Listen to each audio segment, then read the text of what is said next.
Okay, so my name is John Carlos Diaz, and I am answering the question for the discussion board.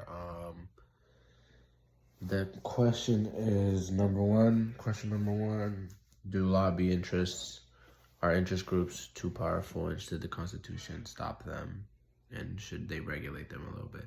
So my honest opinion is I think that the interest groups are deciding too much of the elections, and I think that there's too much influence in these interest groups with commercials and buying products and the advertisements that they choose to invest in to persuade us to vote a certain side and persuade politicians to enact different laws for these lobby groups, and that they're pretty much getting paid off.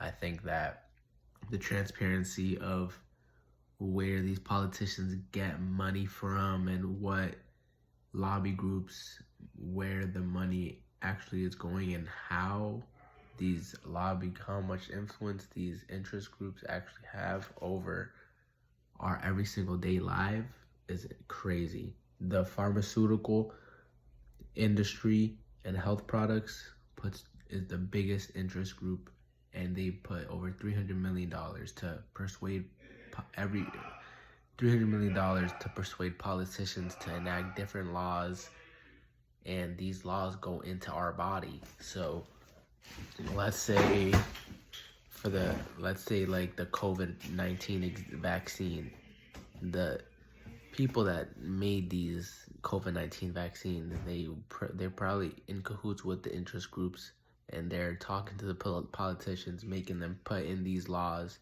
to make us take a vaccine or make us take these medicines, and make them enact these, all these laws and regulations, and we suffer from those.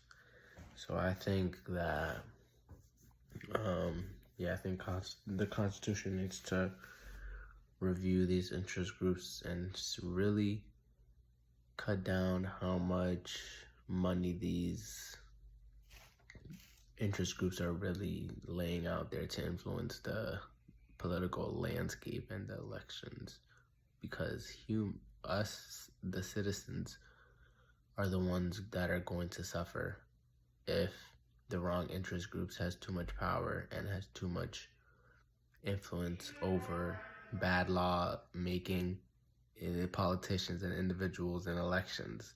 And I think the integrity, there needs to be election independence and judicial independence. And that is what I think. All right, yes, sir. Bye.